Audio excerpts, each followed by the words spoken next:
ಸತ್ಯವೇದ ಗ್ರಂಥದಿಂದ ಇಬ್ರಿಯರಿಗೆ ಬರೆದ ಪತ್ರಿಕೆ 13ನೇ ಅಧ್ಯಾಯ 5 ಮತ್ತು 6ನೇ ವಚನ. ದ್ರವ್ಯಾಶೆ ಇಲ್ಲದವರಾಗಿರ್ರಿ, ನಿಮಗಿರುವುಗಳಲ್ಲಿ ತೃಪ್ತರಾಗಿರ್ರಿ.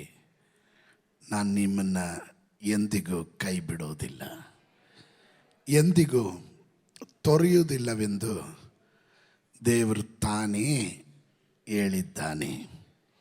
ಆದದ್ದರಿಂದ ಕರ್ತನು ನನ್ನ ಸಹಾಯಕನು, ಭಯಪಡೆನು, ಮನುಷ್ಯನು ನನಗೇನು ಮಾಡನು ಎಂದು ನಾವು ಧೈರ್ಯವಾಗಿ ಹೇಳಬಲ್ಲೆವು. ನಿಮಗೆ ದೇವರ ವಾಕ್ಯವನ್ನು ತಿಳಿಸಿದ ನಿಮ್ಮ ಸಭಾ ನಾಯಕರುಗಳನ್ನು ಜ್ಞಾಪಕ ಮಾಡಿಕೊಳ್ಳ್ರಿ. ಆಮೇನ್. ಇವತ್ತಿನ ನನ್ನ ಸಂದೇಶ, ತಿಂಗಳಿಗೆ ದೇವರು ಕೊಟ್ಟಿರುವಂಥ ಆಲೋಚನೆ. ಕಳೆದ 2 ದಿನ ನನ್ನ ಹೃದಯದಲ್ಲಿ ದೇವರು ಪದೇ ಪದೇ ತರ್ತಿದ್ದಂಥ ಒಂದು ಶಬ್ದ ಏಸ್,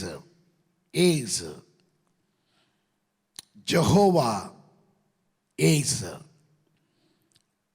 ದೇವರು ನನ್ನ ಸಹಾಯಕನು. ಸತ್ಯವೇದ ಗ್ರಂಥದಲ್ಲಿ ಏಸ್ ಎನ್ನುವಂಥ ಹಿಬ್ರಿಯ ಭಾಷೆಯ ಈ ಪದದ ಅರ್ಥ ಹೆಲ್ಪರ್, ಸಹಾಯಕನು ಎಂಬುದಾಗಿರುತ್ತೆ. ಹೆಲ್ಪ್ ಎನ್ನುವಂಥದ್ದು, ಸಹಾಯ ಎನ್ನುವಂಥ ಪದ ಹೆಚ್ಚು ಕಡಿಮೆ 117 ಸಾರಿ ಬೈಬಲ್ನಲ್ಲಿ ಬರೆಯಲ್ಪಟ್ಟಿದೆ. ಅದರ ಪ್ರಪ್ರಥಮವಾಗಿ ದೇವರು ತಾನು ಈ ಭೂಮಿಯನ್ನು ನವೀಕರಿಸಿದ ನಂತರ ಮನುಷ್ಯನನ್ನು ಉಂಟು ಮಾಡ್ತಾನೆ.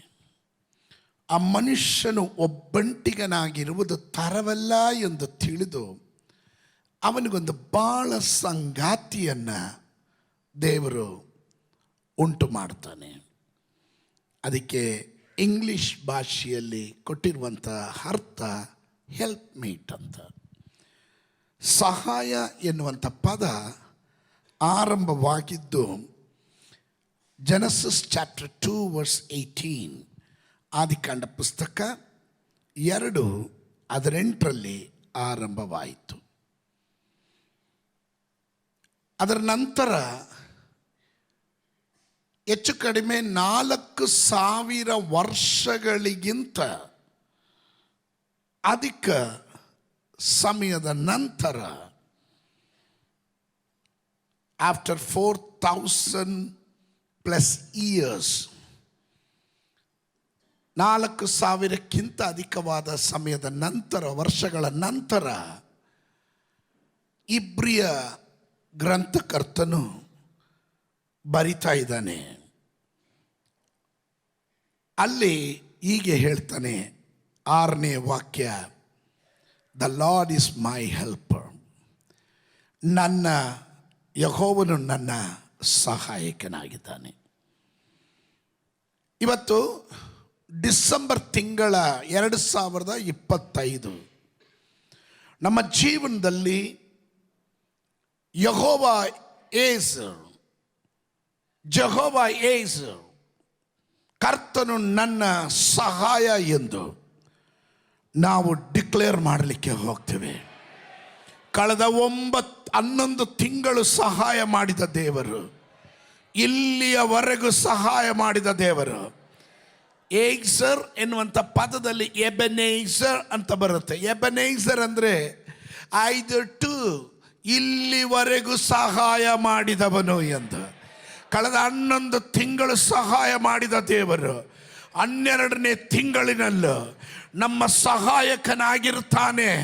ನನ್ನ ಚಿಕ್ಕದು ದೊಡ್ಡದು ಅವಶ್ಯಕತೆಗಳಲ್ಲಿ ಅವನು ನನಗೆ ವಿಶೇಷ ಸಹಾಯಕನಾಗಿರ್ತಾನೆ ಎಂದು ನಂಬುವವರು ಮಾತ್ರ ಗಟ್ಟಿಯಾಗಿ ಕೈಗಳನ್ನು ಮೇಲೆ ಕೆತ್ತಿ ಹಲ್ಲೆಲೂಯಾ, ಹಲ್ಲೆಲೂಯಾ, ಹಲ್ಲೆಲೂಯಾ. 121ನೇ ಕೀರ್ತನೆ, Psalms 121 verse 1 and 2, 1 ಮತ್ತು 2ನೇ ವಾಕ್ಯ ಹೀಗೆ ಹೇಳುತ್ತದೆ, ನಾನು ಕಣ್ಣೆತ್ತಿ ಪರ್ವತಗಳ ಕಡೆಗೆ ನೋಡ್ತೇನೆ, ನನ್ನ ಸಹಾಯವು ಎಲ್ಲಿಂದ ಬರುವುದು? ಭೂಮಿ ಆಕಾಶಗಳನ್ನು ನಿರ್ಮಿಸಿದ ಯೆಹೋವನಿಂದಲೇ ನನ್ನ ಸಹಾಯವು ಬರುತ್ತದೆ. ಇವತ್ತು ಹಗಲೊತ್ತಿನಲ್ಲಿ ಪ್ರೀತಿಯ ದೇವ ಜನರೇ, ನಿಮಗೊಂದು ಪ್ರಬೋಧನೆಯ ಶಬ್ದವಾಗಿ ನಾನು ಹೇಳ್ತೇನೆ. ಅಲ್ಲೆಲೂಯ. ಯಾರ್ಯಾರಿಗೋ ಎಲ್ಲೆಲ್ಲಿಂದನೋ ಸಹಾಯ ಬರಬಹುದು. ಕೆಲವರು ಮನುಷ್ಯರಿಂದ ಸಹಾಯ ಪಡೆಯಬಹುದು. ಕೆಲವರು ಅಲ್ಲೆಲೂಯ ಅವರಿಗಿರುವಂಥ ಇನ್ಫ್ಲೂಯೆನ್ಸ್ ಮೂಲಕ, ಪ್ರಭಾವದ ಮೂಲಕ ಸಹಾಯಗಳನ್ನು ಪಡೆಯಬಹುದು. ಅಧಿಕಾರಿಗಳ ಮೂಲಕ ಸಹಾಯ ಪಡೆಯಬಹುದು. ಆದರೆ ನನ್ನ ಸಹಾಯ ಭೂಮಿ ಆಕಾಶಗಳನ್ನು ಉಂಟು ಮಾಡಿದ ಯೆಹೋವನಿಂದಲೇ ಈ ತಿಂಗಳು ನಿನಗೆ ಬೇಕಾದ ಸಹಾಯ ತಂದೆ, ಕುಮಾರ, ಪರಿಶುದ್ಧಾತ್ಮನ ನಾಮದಲ್ಲಿ ನಾನು ರಿಲೀಸ್ ಮಾಡ್ತಾ ಇದ್ದೇನೆ. ಭೂಮಿ ಆಕಾಶಗಳನ್ನು ನಿರ್ಮಿಸಿದ ಯೆಹೋವನಿಂದಲೇ ನನ್ನ ಸಹಾಯವು ಬರುತ್ತದೆ. ಸತ್ಯವೇದ ಗ್ರಂಥದಲ್ಲಿ ದೇವರ ವಾಕ್ಯ ಬಹಳ ಸ್ಪಷ್ಟವಾಗಿ ವಿಮೋಚನ ಕಾಂಡ ಪುಸ್ತಕ ಎಕ್ಸೋಡಸ್ ಚಾಪ್ಟರ್ 18:4 ತಾನು ಹೀಗೆ ಹೇಳ್ತಾರೆ, ನನ್ನ ತಂದೆಯ ದೇವರು ನನಗೆ ಸಹಾಯಕನಾಗಿದ್ದು ನನ್ನನ್ನು ಫರೋಹನನ ಕತ್ತಿಗೆ ತಪ್ಪಿಸಿ ಕಾಪಾಡಿದನು ಎಂದು ಹೇಳಿ ಕಿರಿ ಮಗನಿಗೆ ಎಲಿಯೇಸರ್ ಎಂದು ಹೆಸರನ್ನು ಇಟ್ಟನು. Amen, hallelujah. ನಾನು ಅನಂತರ ಅಲ್ಲಿಗೆ ಬರ್ತೀನಿ. ಎಲಿಯೇಸರ್ ಎಂಬ ಪದದ ಅರ್ಥ God is my helper. Hallelujah. God is called Eliezer. ದೇವರು ಎಲಿಯೇಸರ್. ಗಮನ ಇಟ್ಟು ಕೇಳ್ರಿ, ಅವನು ಸಹಾಯಕನಾಗಿದ್ದಾನೆ. ಹಲ್ಲೆಲೂಯ. ಎಲ್ಲೆಲ್ಲಿ ಸಹಾಯಕನಾಗಿರ್ತಾನೆ? ನಂಬರ್ 1, ಒಂದನೇದಾಗಿ ನಿನ್ನ ಅವಶ್ಯಕತೆಗಳು ಬಂದಾಗ ಆತನೇ ಸ್ವತಃವಾಗಿ ಇಳಿದು ಬಂದು ನಿನಗಾಗಿ ಸಹಾಯ ಮಾಡುವ ದೇವರು ಎಂದರೆ ಎಷ್ಟು ಜನ ನಂಬಿ ಅದಕ್ಕೆ ಆಮೇಲೆ ಹೇಳ್ತೀರಾ? ಹಲ್ಲೆಲೂಯ. ನೋಡ್ರಿ, ನಮಗೆ ಅನೇಕ ಸಹಾಯಕರಿದ್ದಾರೆ. ಅವರು ಸಹಾಯ ಮಾಡೋದಕ್ಕಿಂತ ಖುದ್ದಾಗಿ ನಾವೇ ಇಳಿದು ಹೋಗಿ ಸಹಾಯ ಮಾಡೋದ್ರಲ್ಲಿ ಭಯಂಕರವಾದ ಅರ್ಥ ಇರುವಂಥದ್ದಾಗಿದೆ. ಇಲ್ಲಿನ ಚೀಫ್ ಮಿನಿಸ್ಟ್ರು ಅಲ್ಲಲ್ಲಿಯ ಪ್ರವಾಹ ಪೀಡಿತ ಪ್ರದೇಶಗಳಿಗೋ ಅಥವಾ ಎಲ್ಲಾದರೂ ಕ್ಷಾಮ ಇರುವಂಥ ಬರ ಪೀಡಿತವಾಗಿರೋ ಪ್ರದೇಶಗಳಿಗೆ ತನ್ನ ಅಧಿಕಾರಿಗಳನ್ನು ಕಳಿಸಿ ವೀಕ್ಷಿಸಿಕೊಂಡು ಅದಕ್ಕೇನು ಪರಿಹಾರ ಮಾಡಬೇಕಾ ಅಂತ ಹೇಳೋದು ಬೇರೆ. ಸ್ವತಃವಾಗಿ ಆ ಸಂದಿಗ್ಧವಾದ ಪರಿಸ್ಥಿತಿಯಲ್ಲಿ, ಆ ಕಠಿಣವಾದ ಪರಿಸ್ಥಿತಿಯಲ್ಲಿ ನೇರವಾಗಿ ಮುಖ್ಯಮಂತ್ರಿಗಳೇ ಆ ಸ್ಥಳಕ್ಕೆ ಭೇಟಿ ಕೊಡೋದು ಎರಡು ವ್ಯತ್ಯಾಸವಾಗಿರುವಂಥದ್ದಾಗಿದೆ. ನನ್ನ ದೇವರಿಗೆ ಬೇಕಾದರೆ ದೂತ ಗಣಗಳುಂಟು, ದೂತರ ಸೈನ್ಯ ಉಂಟು. ಬೇಕಾದರೆ ಅವನಿಗೆ ಹೇಳ್ಬೋದು, ಹೋಗು ನನ್ನ ಮಗಳಲ್ಲಿ ಭಾರದಲ್ಲಿದ್ದಾಳೆ, ಅವಳಿಗೊಂದು ಸಹಾಯ ಮಾಡಿ ಬಾ ಅಂತ ಹೇಳಿ ಕಳಿಸ್ಬೋದು.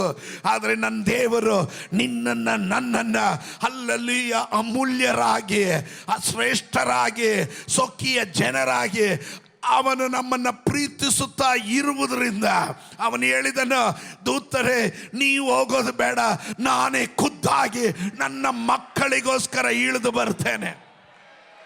ಈ ತಿಂಗಳು ಕೆಲವರಿಗೋಸ್ಕರ ದೇವರು ಪರಲೋಕದಿಂದ ಎದ್ದು ಹೊರಡುವ ತಿಂಗಳಾಗಿರುತ್ತದೆ. ಯೇಸುವಿನ ನಾಮದಲ್ಲಿ ಆ ಸಹಾಯ ಭೂಮಿಯಿಂದ ಅಲ್ಲ, ಆಕಾಶದಿಂದ ಇಳಿದು ಬರುತ್ತದೆ. ಅದು ಪರಲೋಕದಿಂದ ಇಳಿದು ಬರುತ್ತದೆ. ಕಾರಣ ಭೂಮಿಗೂ ಆಕಾಶಕ್ಕೂ ಒಡೆಯನು ಅವನಾಗಿರೋದ್ರಿಂದ ನನ್ನ ಸಹಾಯವು ಭೂಮಿ ಆಕಾಶಗಳನ್ನು ಉಂಟು ಮಾಡಿದ ಯೆಹೋವನಿಂದಲೇ ಇಳಿದು ಬರುತ್ತದೆ. Come on, somebody shout hallelujah. Hallelujah. He himself is the help. ಅವನೇ ನನಗೆ ಸಹಾಯವಾಗಿದ್ದಾನೆ. Deuteronomy chapter 33 verse 26. ಧರ್ಮೋಪದೇಶ ಕಾಂಡ ಪುಸ್ತಕ 33 26 ಯಶೂರನೇ, ನಿಮ್ಮ ದೇವರಿಗೆ ಸಮಾನನು ಯಾವನೂ ಇಲ್ಲ. ಆತನ ಆಕಾಶವನ್ನು ಏರಿ ಮೇಘಾರೂಢವಾಗಿ ಮಹಾಗಾಂಭೀರ್ಯದಿಂದ ನಿಮ್ಮ ಸಹಾಯಕ್ಕೆ ಬರುವನು, ನಿಮ್ಮ ಸಹಾಯಕ್ಕೆ ಬರುವವನು. ಹಲ್ಲೆಲೂಯ. ಎಷ್ಟು ಜನ ನಂಬುತ್ತೀರಾ? ಅವನು ಸಾಧಾರಣವಾದ ರೀತಿಯಲ್ಲಿ ಬರೋದಿಲ್ಲ, ಅವನು ಮಹಾ ಗಾಂಭೀರ್ಯದಿಂದ. ಓ, ಆ ಪದಕ್ಕಾಗಿ ನಾನು ದೇವರಿಗೆ ಸ್ತೋತ್ರ ಮಾಡ್ತೇನೆ. ಗಾಂಭೀರ್ಯ ಅಂದರೆ ಸಿಂಪಲ್ ಆಗಿ ಬರೋದಲ್ಲ, ಕ್ಯಾಶುವಲ್ ಆಗಿ ಬರೋದಿಲ್ಲ. ಇವನು ಭಾಳ ಇಂಪಾರ್ಟೆಂಟ್ ಆಗಿರುವ, ಅಲ್ಲಿ ಅತಿ ಪ್ರಧಾನವಾದ ವ್ಯಕ್ತಿಯನ್ನು ಮೀಟ್ ಮಾಡೋದಕ್ಕೆ ಬರುವ ರೀತಿಯಲ್ಲೇ ಅವನು ನಿನ್ನಗಾಗಿ ಸಹಾಯಕ್ಕಾಗಿ ಇಳಿದು ಬರುವ ತಿಂಗಳು ಈ ಡಿಸೆಂಬರ್ ತಿಂಗಳಾಗಿದೆ. ಅದಕ್ಕಾಗಿ ನಾನು ದೇವರಿಗೆ ಸ್ತೋತ್ರ ಮಾಡ್ತೇನೆ. My God is the helper. Jehovah ಯೇಸು ಯಾವಾಗ ಇಳಿದು ಬರೋದು ಅವನು? When you are in troubles, ನೀನು ಈ ಕಟ್ಟಿಗೆ ಒಳಪಡುವಾಗ ಪರಿಶುದ್ಧಾತ್ಮ ನನಗೆ ಹೇಳಕ್ಕೆ ಹೇಳಿದನು, ನನ್ನ ಜನರಿಗೆ ಹೇಳು, ಅನೇಕ ಈ ಕಟ್ಟುಗಳಲ್ಲಿ ಹಾದಿ ಹೋಗುವಾಗ ಅವರುಗಳು ಅನೇಕ ಬಾಗಿಲನ್ನು ತಟ್ಟಿದ್ರು, ಅನೇಕರ ಕೈಯನ್ನು ನೋಡಿದ್ರು, ಸಹಾಯಕ್ಕಾಗಿ ಇಲ್ಲಿ ಅಲ್ಲಿ ಓಡಾಡಿದ್ರು. ಆದರೆ ಸಹಾಯವು ಎಲ್ಲಿಂದನೂ ಬರದೇ ಇರುವಾಗ ಅವರು ಇಕ್ಕಟ್ಟಿಗೆ ಸಿಕ್ಕಾಕೊಂಡ್ರು. ಆದರೆ ದೇವರು ಹೇಳಿದನು, ನನ್ನ ದೇವರು ನನ್ನ ಜನರ ಇಕ್ಕಟ್ಟನ್ನು ಕಂಡು ಅವನು ಮರೆಯಾಗಿರುವ ದೇವರಲ್ಲ, ಅವನು ತನ್ನ ಸಿಂಹಾಸನದಿಂದ ಎದ್ದು ಗಾಂಭೀರ್ಯದಿಂದ ಹೊರಟು ಬರ್ತಾ ಇದ್ದಾನೆ. ಅವನು ಹೇಳ್ತಾನೆ, ನನ್ನ ಜನರಿಗೆ ನಾನು ಈ ಕಟ್ಟಿನಲ್ಲಿ ವಿಶೇಷ ಸಹಾಯಕನಾಗಿದ್ದೇನೆ. ಹಲ್ಲೆಲೂಯಾ.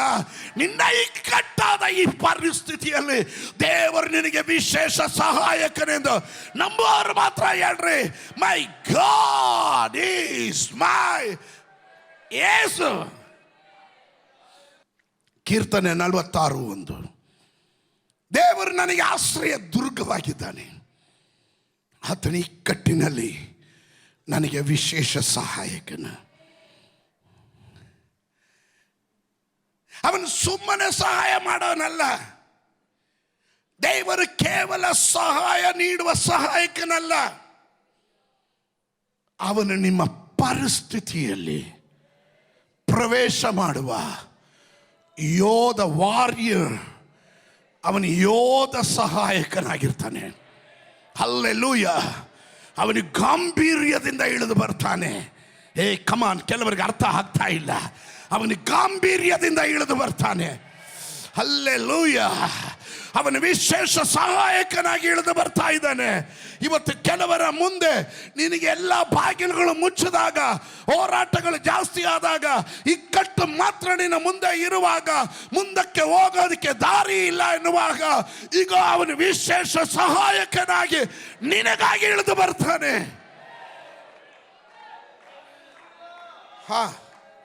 ಕೆಲವರಿಗೆ ಅರ್ಥ ಆಗಲಿಲ್ಲ, ಈಗಲೂ ಚಳಿಯಲ್ಲೇ ಇದ್ದೀರಾ. ನನ್ನ ಹೃದಯ ತವಕ ಪಡ್ತಾ ಇದೆ. ನನ್ನ ಸಹಾಯ ಎಲ್ಲಿಂದ ಬರುತ್ತೆ? ಎಲ್ಲಿಂದ ಬರುತ್ತೆ? ಯಾರು ಮಾಡ್ತಾರೆ? ಎಲ್ಲಿಂದ ಫೈನಾನ್ಸ್ ಬರುತ್ತೆ? ಎಲ್ಲಿಂದ ಬಿಡುಗಡೆ ಬರುತ್ತೆ? ಎಲ್ಲಿಂದ ಜಾಬ್ ಆಪರ್ಚುನಿಟಿ ಬರುತ್ತೆ? ಎಲ್ಲಿಂದ ನನ್ನ ಬಿಸ್ನೆಸ್ ಬರುತ್ತೆ? ಎಲ್ಲಿಂದ ನನಗೆ ಇನ್ಕಮ್ ಬರುತ್ತೆ? ಎಲ್ಲಿಂದ ನನ್ನ ಸಾಲ ತೀರಿಸಲಿಕ್ಕೆ ಸಾಧ್ಯ? ಅನೇಕ ಗೊಂದಲಮಯವಾದ ವಾತಾವರಣ. Let me explain. ಈ ಇಬ್ರಿಯರಿಗೆ ಬರೆದ ಪತ್ರಿಕೆ, book of Hebrew, chapter 13 verse 5, 13:5 ನಾವು ಕಂಡ್ವಿ, ದ್ರವ್ಯ ಆಶೆ ಇಲ್ಲದವರಾಗಿರ್ರಿ, ನಿಮಗಿರುವುಗಳಲ್ಲಿ ತೃಪ್ತರಾಗಿರ್ರಿ, ನಾನು ನಿಮ್ಮನ್ನೆಂದು ಕೈ ಬಿಡೋದಿಲ್ಲ. We are living in this world is fully unsatisfied world. ನಾವು ಬದುಕುತ್ತಿರುವಂಥ, ಜೀವಿಸ್ತಿರುವಂಥ ಈ ಭೂಮಿ, ಈ ಪ್ರಪಂಚದಲ್ಲಿ ಈ ಲೋಕದಲ್ಲಿ ಒಬ್ಬರಿಗೂ ತೃಪ್ತಿ ಇಲ್ಲ. ಸ್ತೋತ್ರ ಹೇಳದೇ ಇದ್ದಾಗಲೇ ನಿಮಗೂ ಇಲ್ಲ ಅನಿಸ್ತಾ ಇದೆ. ಎಷ್ಟು ಹಣ ಸಂಪಾದನೆ ಮಾಡಿದ್ರೂ ತೃಪ್ತಿ ಇಲ್ಲ. ಎಷ್ಟು ಬಂದ್ರೂ ಇನ್ನೂ ಬೇಕು, ಇನ್ನೂ ಬೇಕು, ಇನ್ನೂ ಬೇಕು. ಸ್ತೋತ್ರ. ತೃಪ್ತಿ ಇಲ್ಲದೆ ಇರುವ ಈ ಲೋಕದಲ್ಲಿ ಪರಲೋಕದ ದೇವರ ವಾಕ್ಯ ನಿನಗಾಗಿ ದೇವರು ಹೇಳ್ತಾ ಇರೋದನ್ನು, ನೀನು ತೃಪ್ತನಾಗಿರು. ನಿಮಗೆ ಏನಿದೆಯೋ ಅದರಲ್ಲಿ ತೃಪ್ತರಾಗಿರ್ರಿ. ಪಕ್ಕದಲ್ಲಿರೋ ಕೈ ಕೊಟ್ಟರೆ ಏನಿದೆಯೋ ಅದಕ್ಕೆ ತೃಪ್ತರಾಗಿರ್ರಿ ಅಂತ. ಸ್ತೋತ್ರ. ಅದೇ ಪ್ರಾಬ್ಲಮ್. ನಮಗಿರೋ ಪ್ರಾಬ್ಲಮ್ ಏನು ಗೊತ್ತಾ? ಅವ್ರಿಗಿರೋದು ನನಗಿಲ್ವಲ್ಲ, ಅವ್ರಿಗಿರೋದು ನನಗಿಲ್ವಲ್ಲ, ಆ ಕಾರ್ ನನಗಿಲ್ವಲ್ಲ, ಆ ಮನೆ ನನಗಿಲ್ವಲ್ಲ, ಆ ಸೀರೆ ನನಗಿಲ್ವಲ್ಲ. ಸ್ತೋತ್ರ. ಅವರಿಗಿಲ್ಲದೆ ಇರೋದು ನಿನಗಿದೆ, ಕೃಪೆ ಇದೆ, ನಿನಗೆ ಸಹಾಯ ಇದೆ. ನೀನು ತೃಪ್ತನಾಗಿರು. ಜೀವಕ್ಕೂ ಭಕ್ತಿಗೂ ಬೇಕಾದದ್ದು ಎಲ್ಲವನ್ನ ಒದಗಿಸೋದಿಕ್ಕೆ ಅವನು ಶಕ್ತನಾಗಿದ್ದಾನೆ. ಅತಿ ಆಸೆ ಬೇಡ.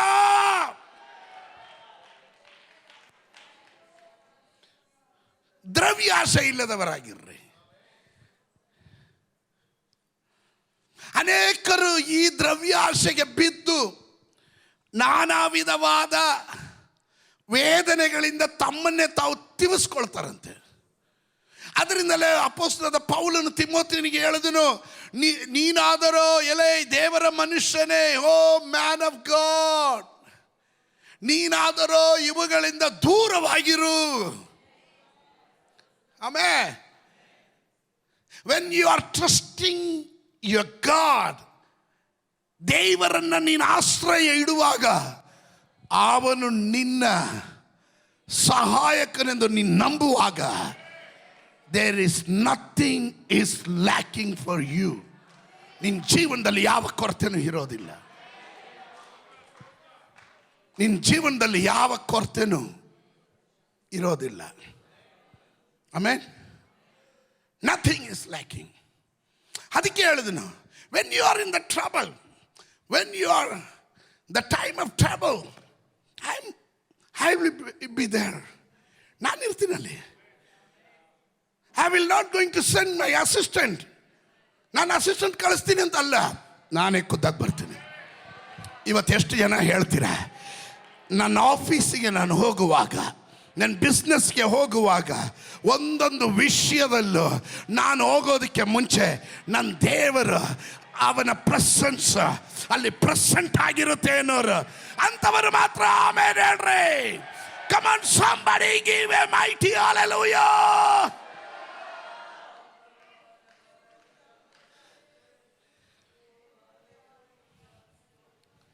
ಅದಕ್ಕೆ ನಾನು ಹೇಳಿದ್ದು, he is a helper. ಇಕ್ಕಟ್ಟಿನಲ್ಲಿ ಅವನು ನಿನಗೆ ವಿಶೇಷ ಸಹಾಯಕನು. ಈ ವಿಶೇಷ ಸಹಾಯಕನು ಅಂದಾಗ ಸ್ವಲ್ಪ ಯೋಚನೆ ಮಾಡಬೇಕಾಗಿದೆ. ಈ ವಿಶೇಷ ಸಹಾಯಕನು ಅಂದರೆ ಈ ವೆರಿ ಅಂತ ಹೇಳೋದಕ್ಕೆ ಅನೇಕ ಅರ್ಥಗಳಿದೆ. ನಾನು ಆ ಭಾಗಕ್ಕೆ ಹೋಗ್ತಾ ಇಲ್ಲ, ನಾನು ಜಸ್ಟ್ ಹೇಳ್ತೀನಿ. ವಿಶೇಷ ಸಹಾಯಕನು ಅಂದರೆ ಇಮ್ಮಿಡಿಯೇಟಾಗಿ ನಿನಗೋಸ್ಕರ ಆ್ಯಕ್ಟ್ ಮಾಡೋನು. That means there is no lacking. ನಿನಗೆ ಡಿಲೇ ಆಗೋದು, ಡ್ರ್ಯಾಗ್ ಮಾಡೋದು ವಿಷಯಗಳಿಗೆ ಇದೇನೂ ಇಲ್ಲ. ಇಮ್ಮಿಡಿಯೇಟಾಗಿ ಪ್ರೆಸೆಂಟ್, ನಿನ್ನ ಇಕ್ಕಟ್ಟು ಪರಿಸ್ಥಿತಿಗಳಲ್ಲಿ ಅವನು ಪ್ರೆಸೆಂಟ್ ಆಗಿರ್ತಾನೆ.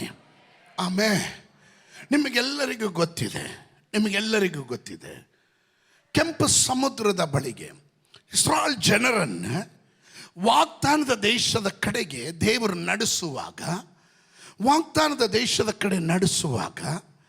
ಮೊದಲು ಅವ್ರನ್ನ ಹೋಗುಗೊಡಿಸಿದ ಫರೋನನು.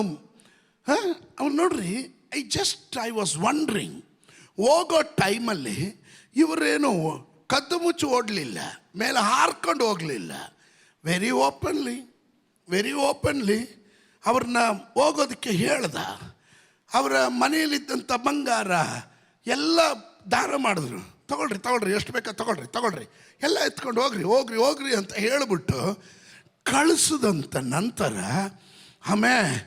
ಅವರಿಗೆ ಗೊತ್ತು, ಸೈತಾನ್ ಗೊತ್ತು, ನೀನು ಹೋಗೋದಾದರೆ ಎಲ್ಲಿವರೆಗೂ ಹೋಗ್ತೀಯ, ಇದೆಲ್ಲ ತಗೊಂಡು ಎಲ್ಲಿವರೆಗೂ ಹೋಗ್ತೀಯ, ನಿನಗೊಂದು ಲಿಮಿಟ್ ಇದೆ, ನಿನಗೆ ನಾನೊಂದು ಬೌಂಡ್ರಿ ಹಾಕಿದ್ದೇನೆ. ಅಮ್ಮಮ್ಮ ಅಂದರೆ ನೀನು ಇಲ್ಲಿಂದ ಕೆಂಪು ಸಮುದ್ರದವರೆಗೂ ಹೋಗ್ಬೋದು, ಅಲ್ಲಿಂದ ಆಚೆ ಹೆಂಗೆ ಹೋಗ್ತೀಯ? There is no way for you. ಇವನ ಸ್ಕೆಚ್, ಇವನ ಪ್ಲಾನ್ ಅದಾಗಿತ್ತು. ನೀನು ಇಲ್ಲಿಂದ ಕೆಂಪು ಸಮುದ್ರವರೆಗೂ ಹೋಗು, ಅದುವರೆಗೂ ಬಿಟ್ಟಿರ್ತೀನಿ, ಆದರೆ ನಿನ್ನನ್ನು ನಾನು ಹಿಂದೆ ಬಂದು ಅಟ್ಯಾಕ್ ಮಾಡ್ತೀನಿ. ಹಲ್ಲೆಲೂಯಾ. ಪರಿಶುದ್ಧಾತ್ಮನ ನನಗೆ ಹೇಳಿದನು, ಕೆಲವೊಂದು ಬಿಡುಗಡೆಗಳು ಆದರೂ ಪೂರ್ಣತೆಯ ಕಡೆಗೆ ಬರದಂತೆ. Let me explain to you, please listen to this. ಇದನ್ನು ಅರ್ಥ ಮಾಡ್ಕೊಳ್ರಿ. Sometimes we get relax. ನಮಗೆ ಬಿಡುಗಡೆ ಆಯ್ತಪ್ಪ, ಇವತ್ತು ಸಮಾಧಾನ ಆಯ್ತಪ್ಪ, ಏನೋ ದೇವರು ಮಾಡಿದಾರಪ್ಪ ಅಂದ್ಕೊಂಡು ಹೋಗ್ತೀವಿ. ಅದಕ್ಕಿಂತ ದೊಡ್ಡ ಅಡೆತಡೆ ಗೋಡೆ ಥರ ಕೆಂಪು ಸಮುದ್ರ. ಸೈತಾನ್ ಯಾವಾಗಲೂ ಮಾಡುವ ಕಾರ್ಯ, ನಿಮ್ಮನ್ನು ಅಲ್ಪ ಕಾಲಕ್ಕೆ ಬಿಟ್ಟು ಹೋದರೂ ಅವನು ಮತ್ತೆ ನಿಮ್ಮನ್ನು ಅಟ್ಯಾಕ್ ಮಾಡಕ್ಕೆ ಬರ್ತಾನೆ. ಆದರೆ ಡಿಸೆಂಬರ್ ತಿಂಗಳಲ್ಲಿ ಪರಲೋಕದ ದೇವರು ಸ್ವಂತವಾಗಿ ಅವನೇ ಸಹಾಯಕ್ಕೆ ಇಳಿದು ಬರೋದಕ್ಕೆ ಕಾರಣ ಏನು ಗೊತ್ತಾ? ಈ ಅಟ್ಯಾಕ್ ಮತ್ತೆ ಮತ್ತೆ ರಿಪೀಟ್ ಆಗದೆ ಇರೋದಕ್ಕೆ.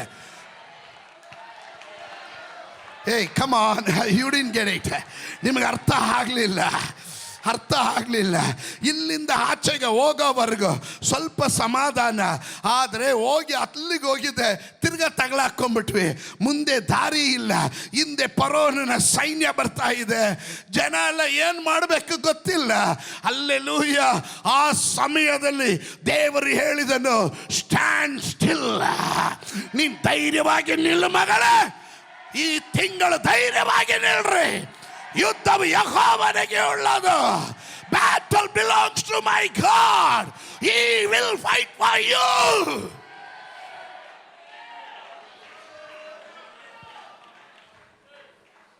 ಅದು ವಿಶೇಷ ಸಹಾಯ. In the time of trouble, ಇನ್ನು ಇಕ್ಕಟ್ಟಾದ ಸಮಯ. ಕ್ಯಾನ್ ಯು, ನನಗೆ ಆ ವಾಕ್ಯ ಓದಿದ್ರೆ ನಿಮ್ಗೆ ಅರ್ಥ ಆಗೋದು. The book of Exodus chapter 14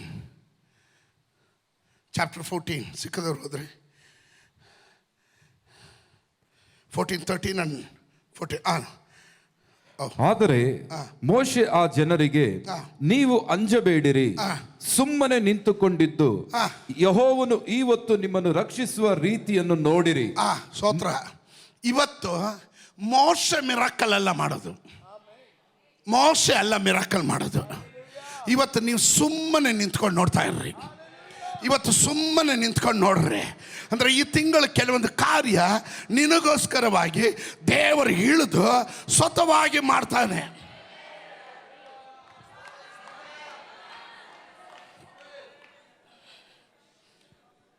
ಬಿಡುಗಡೆಗಳು ಆಗ್ತಾ ಇದೆ, ಸಣ್ಣ ಪುಟ್ಟ ಬಿಡುಗಡೆ ಆಗ್ತಾ ಇದೆ. ಅಲ್ಲಿ ಇಲ್ಲಿ ಏನೋ ಬಿಡುಗಡೆಗಳು ಕಾಣ್ತಾ ಇದ್ದೀವಿ. ಆದರೂ ತಿರ್ಗಾ ಅಟ್ಯಾಕ್ ಬರ್ತಾ ಇದೆ.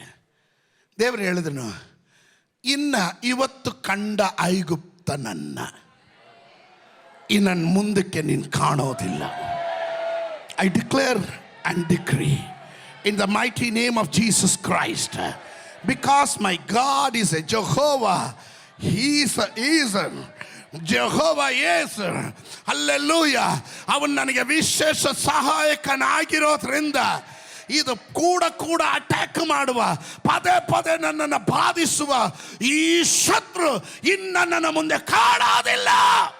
ಆ ರೋಗ ಕಾಣೋದಿಲ್ಲ, ಆ ಪ್ರಾಬ್ಲಮ್ ಕಾಣೋದಿಲ್ಲ. ನನ್ನ ದೇವರು ನನಗೆ ವಿಶೇಷ ಸಹಾಯಕನು.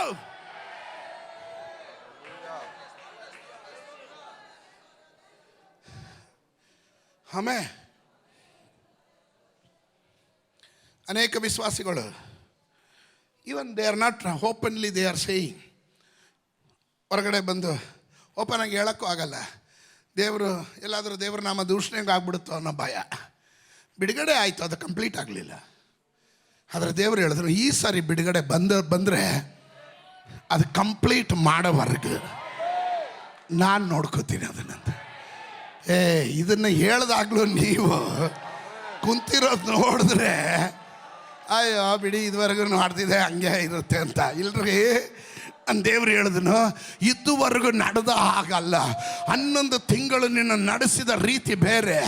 ಆಯ್ದಟ್ಟು ಹಲ್ಲೆಲೂಯಾ ಎಬೆನೇಜರ್ ಇಲ್ಲಿವರೆಗೂ ನಡೆಸಿದ ದೇವರು ಅನೇಕ ಏರುಪೇರುಗಳು ಬಂತು, ಅನೇಕ ಹೋರಾಟಗಳು ನಿನ್ನ ಜೀವನದಲ್ಲಿ ಬಂತು, ಆದರೆ ಕಂಪ್ಲೀಷನ್ ಆಗಲಿಲ್ಲ.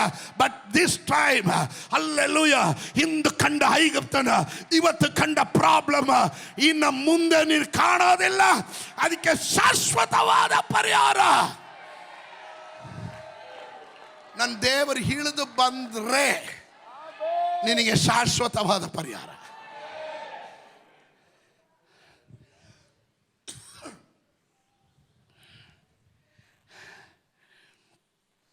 ದೇವರು ಬೇರೆ ಯಾರನ್ನೂ ಕಳಿಸ್ಲಿಲ್ಲ, ಸ್ವತಃ ತಾನೇ ಹೇಳಿದು ಬಂದನು. ತಾನು ಈಗ ಹೇಳಿದನು ಜನರಿಗೆ ನೀವು ಅಂಜಬೇಡ್ರಿ, ಸುಮ್ಮನೆ ನಿಂತ್ಕೊಂಡ್ರಿ, ಯೆಹೋವನು ಇವತ್ತು ನಿಮ್ಮನ್ನು ರಕ್ಷಿಸುವ ರೀತಿಯನ್ನು ನೋಡ್ರಿ ಅಂತ. ಪಕ್ಕದಲ್ಲಿರೋ ಕೈ ಕೊಟ್ಟು ಹೇಳ್ರಿ, ಈ ತಿಂಗಳು ಕೆಲವೊಂದು ನಾನು ನೋಡಕ್ಕೆ ಹೋಗ್ತೀನಿ, ದೇವರು ಚಲಿಸೋದನ್ನು ನೋಡಕ್ಕೆ ಹೋಗ್ತೀನಿ, ದೇವರ ಹಸ್ತ ಚಲಿಸೋದನ್ನು ನೋಡಕ್ಕೆ ಹೋಗ್ತೀನಿ. ಕಮಾನ್ ಸಂಬಡಿ, ಹಲ್ಲೆಲೂಯಾ. ಕಮಾನ್, ಸಿಕ್ಕಿದ ಮೇಲೆ ಎಲ್ಲ ಸ್ತೋತ್ರ ಹೇಳೋದು.